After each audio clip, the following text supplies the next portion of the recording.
conservative commentators who might a few years ago have just blindly gone along with supporting their side come what may, because they felt they were in a kind of war with the opposition, which wouldn't allow for any admission of going against your own side on something.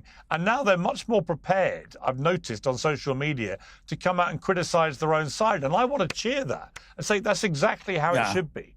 You know, you should be able to look at a set of facts, and if they change, say, actually, you know what? My side's got that wrong. It is intellectually honest to do that. I think if you care about free speech, you have to be concerned with deporting people that attended protests that were critical of Israel. It doesn't mean you agree with everything those people said or any of it.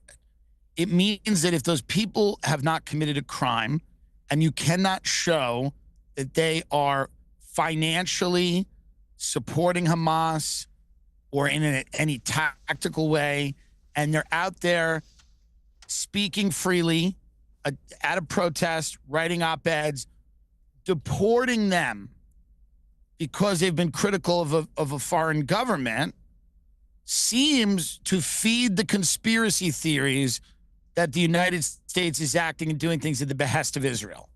What you want to do, if you're creating a political culture, you want to try to prevent people from drifting to the extremes.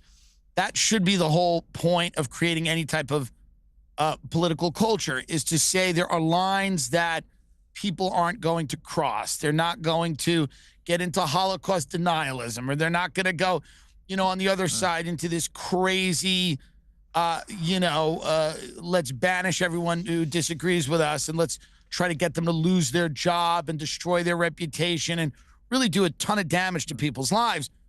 These extremes you want to prevent. And to me, what I see, there's a lot of long-term damage, not only to the relationship we have with Israel, but to, people's faith in our government to make decisions.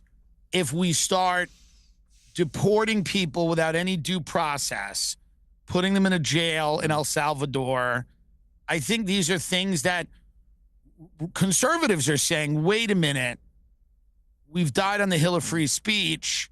We can't support deporting people because they've been critical of our government or Israel. It's crazy. If they're legally here on a legal visa. Right.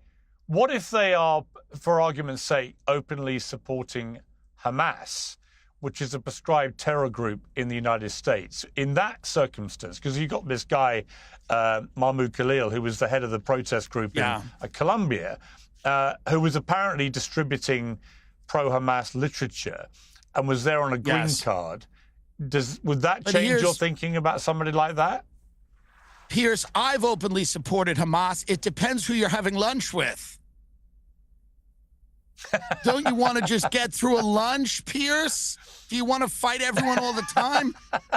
If I'm out to lunch with people from the Middle East, I'm not going to start a whole thing here. No, listen, the thing becomes what is Hamas literature? Is it like a brochure that says welcome to Hamas? Am I selling it to Hamas timeshare? What is he doing? He's walking around the quad at Columbia. I got to see this literature that's supposedly Hamas. I had no idea Hamas was doing pamphlets, brochures.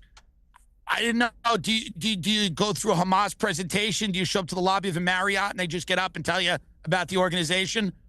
I don't know. It seems flimsy. The language we're using to deport that guy seems flimsy to me, unless you can make a real case that he was genuinely supporting Hamas in a tactical way that endangers residents of the United States of America. If he beat up a Jewish student, if he committed a crime, if he, all of these things.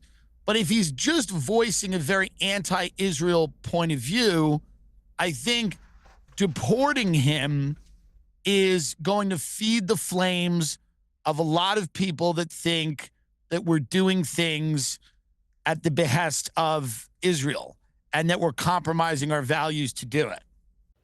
Thank you so much for watching this video. Hope you liked it. Please like and subscribe, and we'll see you in the next one.